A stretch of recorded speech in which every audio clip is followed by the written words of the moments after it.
What's good, YouTube? In this video, we'll be taking a look at how to turn on Secure Folder for the Samsung Galaxy S26 Ultra. This will work for the S26 Ultra, S26, and the S26 Plus as well.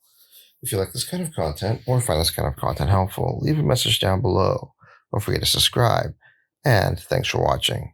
So if you want to turn on Secure Folder for your S26 device, thankfully, it's pretty easy to do so. The first thing you want to do is actually jump into your settings. Once you're in your settings, you want to scroll down and you want to look for security and privacy. And then from there, what you want to do is hit security and privacy. From there, what you want to do is scroll down and you want to look for more security settings. And then from there, what you want to do is scroll down and you want to look for secure folder.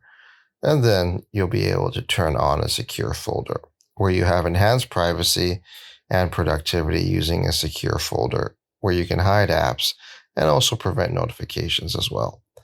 If you like this kind of content or find this kind of content helpful, leave a message down below. Don't forget to subscribe, and thanks for watching.